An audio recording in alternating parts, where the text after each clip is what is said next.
ಸೈನಿಕರ ತರಬೇತಿಯ ಒಂದು ಪ್ರದರ್ಶನವೂ ಕೂಡ ಈ ಯುದ್ಧದಲ್ಲಿ ಆಗಿದೆ ಅನ್ನುವಂಥದ್ದನ್ನು ನಾನು ಹೇಳಲಿಕ್ಕೆ ಬಯಸ್ತಾ ಇದ್ದೇನೆ. ಬಂಧುಗಳೇ, 22ನೇ ತಾರೀಕು ಏಪ್ರಿಲ್ನಲ್ಲಿ ಪಹಲ್ಗಾಮ್ನಲ್ಲಿ ನಡೆದಂಥ ಘಟನೆ ಇದೊಂದು ಸಾಧಾರಣವಾದ ಘಟನೆ ಅಲ್ಲ. ಈ ವಿಷಯ ವಿಶೇಷವಾಗಿ ಸುಳ್ಯದ ಬಂಧುಗಳಿಗೆ ಗೊತ್ತಿರಬಹುದು. ಪಾಕಿಸ್ತಾನ ಭಾರತದ ವಿರುದ್ಧ, ಪಾಕಿಸ್ತಾನ ಪ್ರಾರಂಭ ಆದ ದಿವಸದಿಂದ, ಪಾಕಿಸ್ತಾನದ ಜನನ ಆದ ದಿವಸದಿಂದ ಒಂದು ರೀತಿಯ ಯುದ್ಧವನ್ನು ಮಾಡ್ತಾನೆ ಬಂದಿದೆ. ಮತ್ತು ಭಾರತ ಇವತ್ತು ವಿಶ್ವದ 4ನೇ ದೊಡ್ಡ ಆರ್ಥಿಕ ಶಕ್ತಿಯಾಗಿ ಬೆಳೆದು ನಿಂತಿದೆ. 47ರ ಸಂದರ್ಭದಲ್ಲಿ ಭಾರತ ಒಂದಾಗಿ ಇರೋದಿಲ್ಲ ಅನ್ನುವಂಥ ಆಲೋಚನೆ ಮಾಡಿಕೊಂಡಿರುವಂಥ ಎಲ್ಲ ಶಕ್ತಿಗಳ ತದ್ವಿರುದ್ಧವಾಗಿ ನಮ್ಮಲ್ಲಿರುವ ಹಲವು ಸಮಸ್ಯೆಗಳ ಮಧ್ಯೆಯೂ ಕೂಡ ವಿಶ್ವದ ದೊಡ್ಡನೇ ದೊಡ್ಡಲಿಗೆ ಇವತ್ತು ಸಹಿಸಲಿಕ್ಕೆ ಸಾಧ್ಯ ಇಲ್ಲ. ಅವರೆಲ್ಲರ ಪೋಷಣೆಯ ಕಾರಣಕ್ಕೆ ಪಾಕಿಸ್ತಾನ ಯುದ್ಧವನ್ನು ಕಂಟಿನ್ಯೂಸ್ಲಿ ನಮ್ಮ ವಿರುದ್ಧ ಮಾಡ್ತಾ ಬಂದಿದೆ. ಅದು ನೇರ ಯುದ್ಧ ಇರ್ಬೋದು, ಪ್ರಾಕ್ಸಿ ವಾರ್ ಅಂತ ಏನು ಕರಿತೀವಿ ಅದಿರ್ಬೋದು, ಇಲ್ಲಿ ಸೋ ಕಾಲ್ಡ್ ಸ್ವಾತಂತ್ರ್ಯದ ಹೋರಾಟ ಅನ್ನುವ ರೀತಿಯಲ್ಲಿ ಕಾಶ್ಮೀರದಲ್ಲಿ ಅವರು ಪೋಷಿಸ್ತಾ ಇರುವಂಥ ಉಗ್ರವಾದಿ ಚಟುವಟಿಕೆಗಳಿರ್ಬೋದು, ಈ ಎಲ್ಲದರ ಮುಖಾಂತರ ಭಾರತದ ವಿರುದ್ಧ ನಿರಂತರವಾದ ಒಂದು ಯುದ್ಧವನ್ನು ಮಾಡ್ತಾ ಬಂದಿದೆ.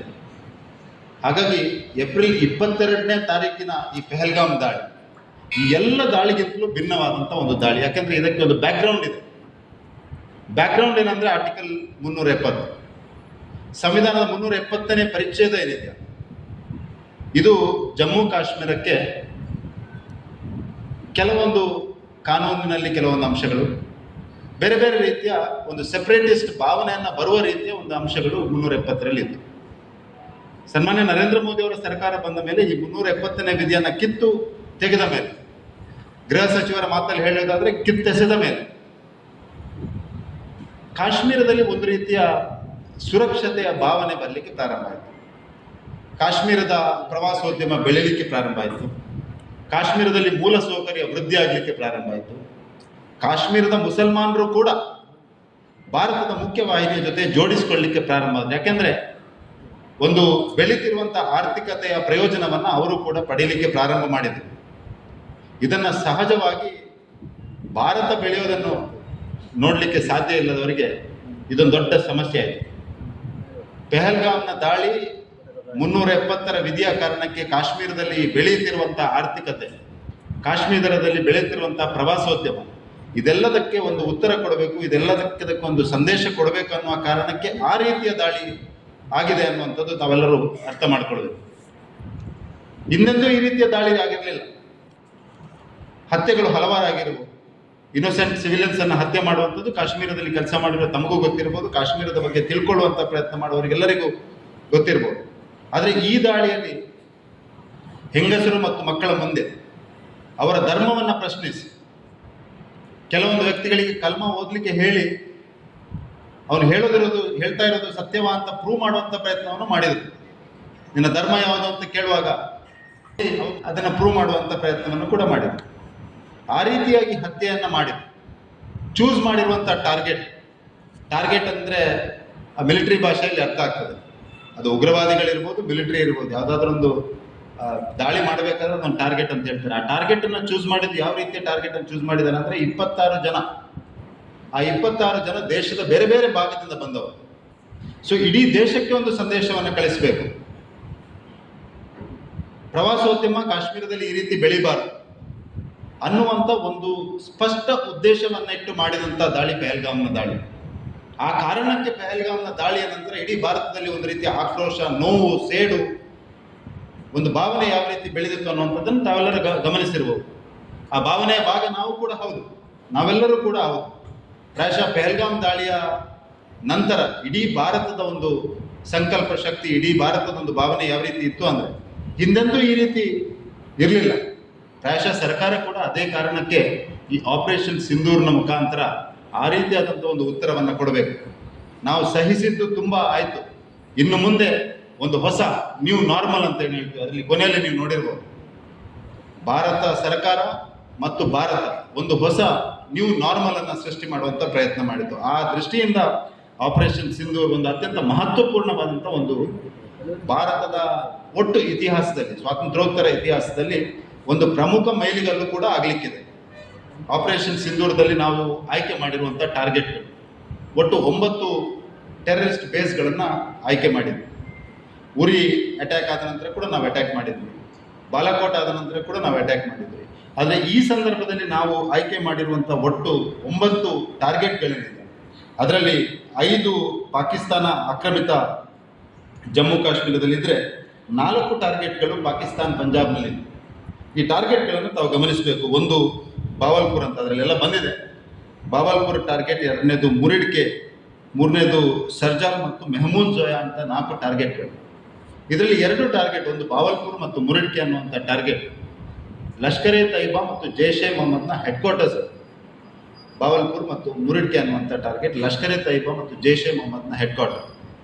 ಈ ಎಲ್ಲ ವಿಷಯಗಳಲ್ಲಿ ನಾವು ಯಾಕೆ ಸಂತೋಷ ಪಡಬೇಕಂದ್ರೆ, ಭಾರತದ ಸೈನ್ಯ ಮೇ 7ನೇ ತಾರೀಕು ಭಾರತೀಯ ಸೇನಾಪಡೆಗಳು ಮಾಡಿರುವಂಥ ದಾಳಿ, 22 ನಿಮಿಷದ ದಾಳಿಯಲ್ಲಿದೆ. 22 ಇವತ್ತು ತುಂಬ ಜನ ಪ್ರಶ್ನೆ ಮಾಡ್ತಾರೆ, ಭಾರತದ ವಿಮಾನಗಳು ಬಿದ್ದಿದೆ, ಭಾರತಕ್ಕೆ ಅಷ್ಟು ಅದಾಗಿದೆ ಇದಾಗಿದೆ ಅಂತ. ಆದರೆ ನನಗೆ ತುಂಬ ಸಲ ತಮಾಷೆ ಆಗೋದು, ವಾರ್ಫೇರ್ ಗೊತ್ತಿದ್ದವರಿಗೆ, ಯುದ್ಧದ ಬಗ್ಗೆ ಗೊತ್ತಿದ್ದವರಿಗೆ ಈ ವಿಷಯಗಳು ಅತ್ಯಂತ ಸೂಕ್ಷ್ಮವಾಗಿ ಅರ್ಥ ಆಗ್ತದೆ.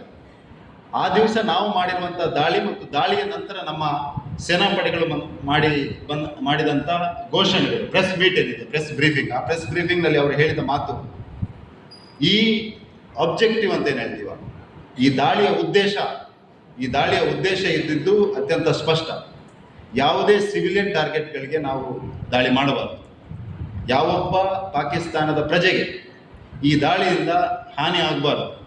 ಯಾವುದೇ ಮಿಲಿಟರಿ ಟಾರ್ಗೆಟ್ಗಳು ಈ ದಾಳಿಯಿಂದ ಹಾನಿ ಆಗಬಾರ್ದು.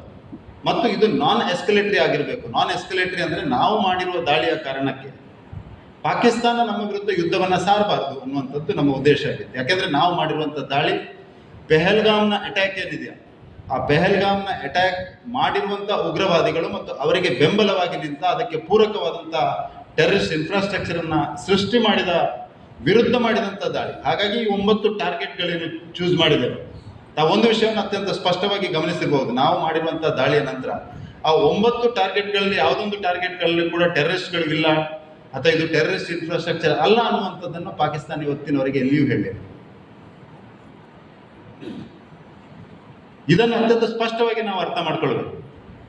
ಪಾಕಿಸ್ತಾನ ಒಂದು ಸ್ಟೇಟ್ ಸ್ಪಾನ್ಸರ್ಡ್ ಟೆರರಿಸಮ್ ಅನ್ನು ಪೋಷಣೆ ಮಾಡ್ತಾ ಇದೆ. ಪಾಕಿಸ್ತಾನ ಬೆಂಬಲಿತ ಉಗ್ರವಾದ ಚಟುವಟಿಕೆ ಇದೆ ಭಾರತದಲ್ಲಿ ನಡೀತಾ ಇದೆ ಅನ್ನುವಂಥದ್ದನ್ನು ನಾವು ಹೇಳ್ತಾ ಇದ್ದೇವೆ. ಮತ್ತು ಅದನ್ನು ಆಪರೇಷನ್ ಸಿಂಧೂರ್ನ ಈ 9 ಅಟ್ಯಾಕ್ಗಳು ತೋರಿಸಿಕೊಟ್ಟಿದೆ.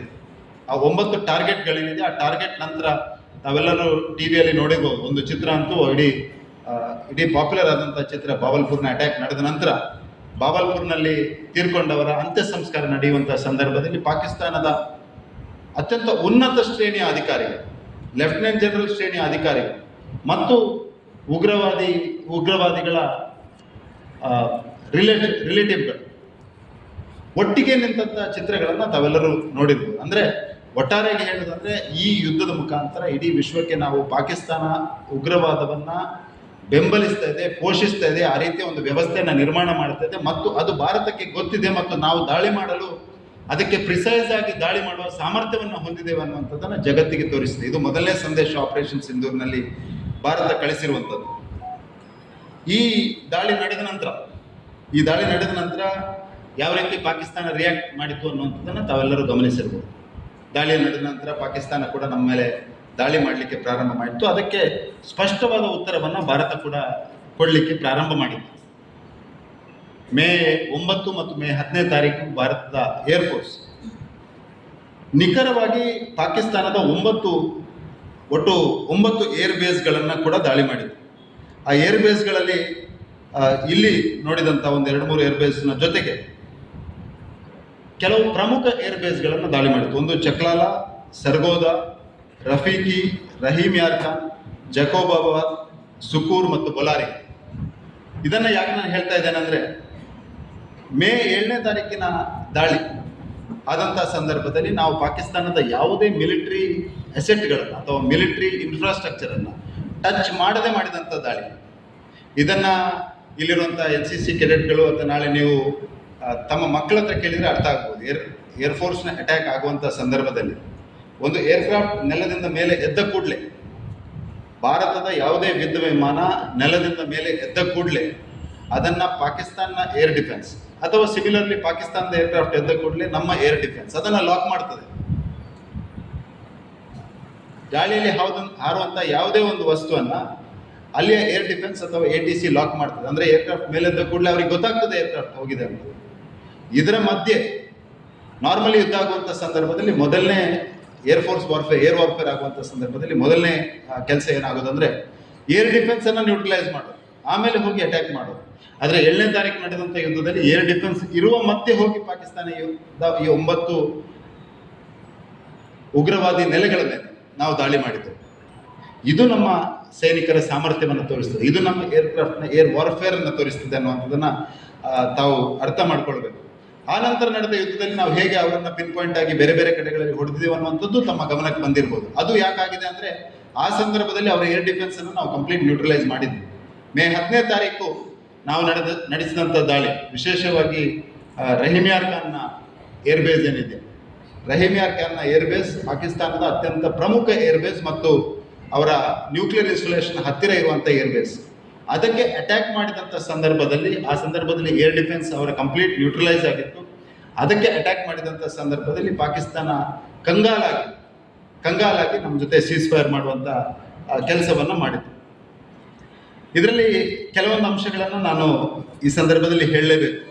ಒಂದು, ಭಾರತ ಈ ಯುದ್ಧ ಪ್ರಾರಂಭ ಮಾಡುವ ಮೊದಲು ಹಲವು ಡಿಪ್ಲೊಮ್ಯಾಟಿಕ್ ಮೆಷರ್ಸ್ಗಳನ್ನು ಮಾಡಿದೆ. ನೇರವಾಗಿ ಯುದ್ಧಕ್ಕೆ ಭಾರತ ಹೋಗಲಿಲ್ಲ. 22ನೇ ತಾರೀಕು ಈ ಘಟನೆ ನಡೆದ ನಂತರ 23ನೇ ತಾರೀಕಿಗೆ ನಮ್ಮ ಪ್ರಧಾನಮಂತ್ರಿಗಳು ಕ್ಯಾಬಿನೆಟ್ ಕಮಿಟಿ ಆನ್ ಸೆಕ್ಯೂರಿಟಿಯನ್ನು ಸೇರಿಸಿದ್ರು. ಆ ಕ್ಯಾಬಿನೆಟ್ ಕಮಿಟಿ ಆನ್ ಸೆಕ್ಯೂರಿಟಿಯಲ್ಲಿ ನಾವು ಇಂಡಸ್ ವಾಟರ್ ಟ್ರೀಟಿ ಅಂತ ಪಾಕಿಸ್ತಾನ ಮತ್ತು ಭಾರತದ ಮಧ್ಯೆ ಏನು ಟ್ರೀಟಿ ಇತ್ತು 1960ರಲ್ಲಿ ಆದಂಥ ಟ್ರೀಟಿ, 60ರ ನಂತರ ಈ ಟ್ರೀಟಿಯನ್ನು ಮತ್ತೆ ರಿವಿಸಿಟ್ ನಾವು ವಿಮರ್ಶೆ ಮಾಡಲೇ ಇಲ್ಲ. 60ರಲ್ಲಿ ನಡೆದಂಥ ಈ ಟ್ರೀಟಿಯನ್ನು ಮತ್ತೆ ಎಬೇನ್ಸ್ನಲ್ಲಿ ಇಟ್ಟಿರೋದು ನಾವು ಈ ಸಂದರ್ಭದಲ್ಲಿ ಮಾತ್ರ. ಒಂದು ವೇಳೆ ನಾವೆಲ್ಲ ಅರ್ಥ ಮಾಡ್ಕೊಳ್ಬೇಕು, ಈ ಟ್ರೀಟಿ ಆದಂಥ ಸಂದರ್ಭದಲ್ಲಿ ಈ ಟ್ರೀಟಿಯ ಫೌಂಡೇಶನ್ ಏನಿತ್ತು, ಬೇಸಿಕ್ ಏನಿತ್ತು, this treaty is formed under the condition of good will and friendship ಅಂತ. ಒಳ್ಳೆತನ ಮತ್ತು ಸ್ನೇಹದ ಕಾರಣಕ್ಕೆ ಈ ಇಂಡಸ್ ವಾಟರ್ ಟ್ರೀಟಿ ಇತ್ತು. ಆದರೆ ಕಳೆದ 60 ವರ್ಷದಲ್ಲಿ ಪಾಕಿಸ್ತಾನ ಒಳ್ಳೆತನ ಮತ್ತು ಸ್ನೇಹ ಬಿಟ್ಟು ಎಲ್ಲವನ್ನೂ ನಮ್ಮ ವಿರುದ್ಧ ತೋರಿಸಿದೆ. ಆದರೆ ನಾವು ಇಂಡಸ್ ವಾಟರ್ ಟ್ರೀಟಿಯನ್ನು ಇವತ್ತಿನವರೆಗೆ ಮುಟ್ಲಿಕ್ಕೆ ಹೋಗಲಿಲ್ಲ. ನರೇಂದ್ರ ಮೋದಿ ಅವರು ಮಾಡಿದಂಥ ಮೊದಲ ಕೆಲಸ ಇಂಡಸ್ ವಾಟರ್ ಟ್ರೀಟಿಯನ್ನು ಎಬೇನ್ಸ್ನಲ್ಲಿ ಇಟ್ಟಿದ್ದು. ನೀವು ಯಾವ ದಿನದವರೆಗೆ ಒಳ್ಳೆತನ ಮತ್ತು ಸ್ನೇಹವನ್ನು ತೋರಿಸುವುದಿಲ್ವ ಮತ್ತು ಇವತ್ತಿನ ವಾಸ್ತವಕ್ಕೆ ಅನುಗುಣವಾಗಿ ನೀರನ್ನು ಶೇರ್ ಮಾಡುವಂಥ ಪ್ರಕ್ರಿಯೆ ಪ್ರಾರಂಭ ಆಗುವುದಿಲ್ವೋ ಅಲ್ಲಿವರೆಗೆ ಇಂಡಸ್ ವಾಟರ್ ಟ್ರೀಟಿಯನ್ನು ನಾವು ಎಬೇನ್ಸಲ್ಲಿ ಇರ್ತೇವೆ ಅಂತ ಹೇಳಿದ್ವಿ. ಈ ರೀತಿ ಬೇರೆ ಬೇರೆ ಸಾರ್ಕ್ನ ವೀಸಾಗಳನ್ನು ನಾವು ಕೊಟ್ಟಿದ್ವಿ. ಆ ವೀಸಾನ ಸ್ಯಾಂಕ್ಷನ್ ಮಾಡುವಂಥ ಕೆಲಸ